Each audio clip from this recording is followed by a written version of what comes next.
Friends வணக்கங்க. நான் ரஜியா சமையலேருந்து சாந்தி பேசுகிறேன். எப்படி இருக்கீங்க? எப்போவும் நம்ம சப்பாத்தி இது மாதிரி சாப்பிட்டு போர் அடித்து போச்சுன்னா இந்த மாதிரி நான் செய்கிற மாதிரி செஞ்சு அசுத்துங்க. இது வந்து கோதுமை மாவு வச்சு நான் ஒரு பாஸ்தா தான் ரெடி பண்ண போகிறேன். நான் எப்படி செய்கிறேன்னு உங்களுக்கு செஞ்சு காமிக்கிறேன்.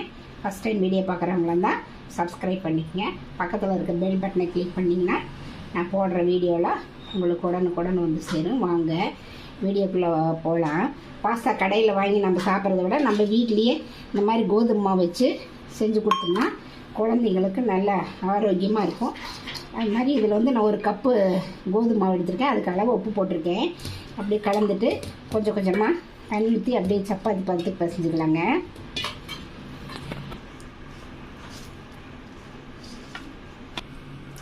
பாருங்கள், நல்லா இப்படி பிணைஞ்சிட்டேன்.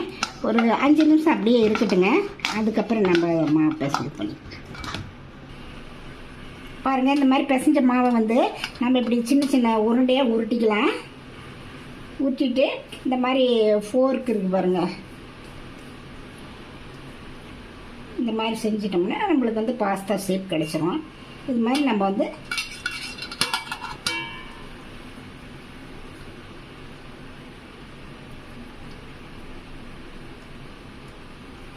இந்த மாதிரி நம்ம எல்லாத்தையும் தேய்ச்சி வச்சுக்கலாம்.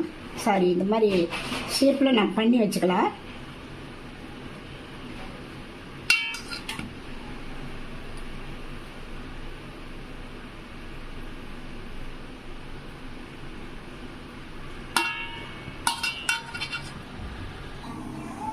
பாருங்கள், எல்லா மாவையும் இந்த மாதிரி வந்து நம்ம பாஸ்தா ஷேப்புக்கு நம்ம எல்லாமே உருட்டிடுவோம். நல்லா உருட்டி வச்சுருக்கேன் பாருங்கள். இந்த மாதிரி ஷேப்புக்கு நம்ம இந்த மாதிரி ஃபோர்க் வச்சு தேய்ச்சோம்னா இந்த மாதிரி ஷேப் வந்துடும்.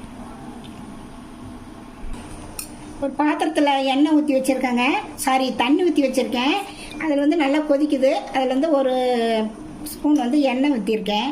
அப்புறம் நம்ம இந்த இது பண்ண பாஸ்தா பூராவும் நம்ம இதில் போட்டுக்கலாம். பாருங்கள், நல்லா ஒரு 2 நிமிஷம் நல்லா கொதிக்கணும். கொதிக்கிட்டுங்க. பாருங்கள், நல்லா கொதிக்க ஆரம்பிச்சிருச்சு. ஒன்றோட ஒட்டாமல் எப்படி ஒன்றோட ஒன்று ஒட்டாமல் எப்படி வருது பாருங்கள். ஒரு 2 நிமிஷம் இது கொதிக்கிட்டுங்க. பாருங்கள், 2 நிமிஷம் ஆயிடுச்சு. நல்லா பாருங்கள், போட்ட சைஸோட எவ்வளோ கொஞ்சம் பெருசாகிடுச்சு. நம்ம இதை வந்து ஆஃப் பண்ணிவிட்டு இந்த தண்ணி பூரா வடிச்சிட்டு பச்சை தண்ணியில் வாஷ் பண்ணி வச்சுக்கலாம். ஒரு பேனில் கொஞ்சம் எண்ணெய் ஊற்றி வச்சுருக்கேங்க. 2 முட்டைங்க கொஞ்சம் உடச்சி ஊற்றிக்கலாம்.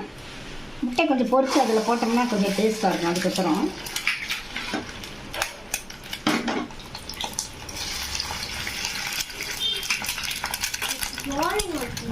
கொஞ்சம் இது உப்பு போட்டுக்கலாங்க.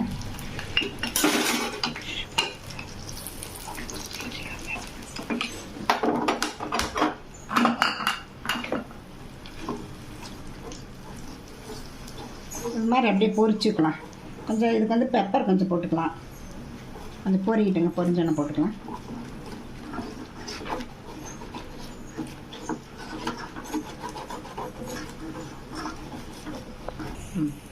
கொஞ்சம் பெப்பர் போட்டு இறக்கிடலாங்க. அவ்வளோதாங்க.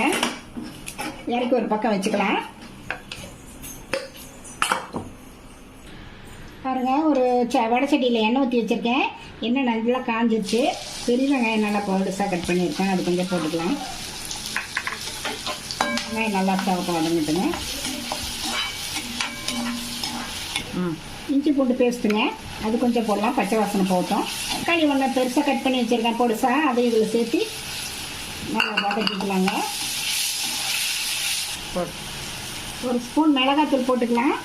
மல்லித்தூள் ஒரு 1/2 ஸ்பூன் போட்டுக்கலாங்க. கொஞ்சம் ஒரு 1/4 டீஸ்பூன் மஞ்சள் தூள். ஏற்கனவே சப்பாத்தி இது பாஸ்தா மாவுக்கு உப்பு போட்டிருக்கோம், முட்டையிலே போட்டிருக்கோம். அதனால் இதுக்கு வெங்காயத்து தக்காளிக்கு அளவாக உப்பு போட்டுக்கலாம். கரம் மசாலா ஒரு 1/4 டீஸ்பூன். கொஞ்சம் டொமேட்டோ சாஸ் ஊற்றிக்கலாங்க.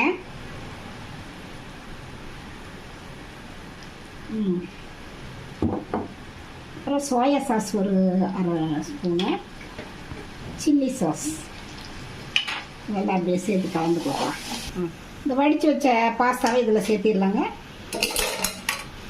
சேர்த்து நல்லா அந்த மசாலாவோட கலந்து கொடுக்கலாம்.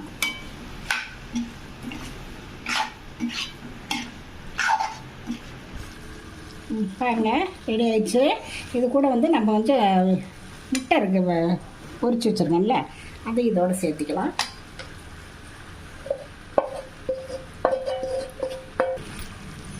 இது கூட சேர்த்திடலாங்க. சேர்த்துட்டு மல்லித்தலை போட்டு இறக்கிட்டு அவ்வளோதான், ரெடி ஆயிரும். ரெடி ஆயிடுச்சுங்க, மல்லித்தலை போட்டு இறக்கிடலாம். பாருங்கள் எப்படி இருக்குது, பார்க்கவே எவ்வளோ எம்மியாக இருக்குது. இது மாதிரி நம்ம கடையில் பாஸ்தா வாங்குறதோட நம்ம வீட்லேயே ரொம்ப செஞ்சு கொடுக்கலாம் குழந்தைங்களுக்கு. இந்த வீடியோ பிடிச்சிருந்தா நீங்கள் ரதியா சமையலை சப்ஸ்கிரைப் பண்ணுங்கள், லைக் பண்ணுங்கள், ஷேர் பண்ணுங்கள். அடுத்த வீடியோவில் வேறு ரெசிபியோடு சந்திக்கிறேன். வணக்கங்க.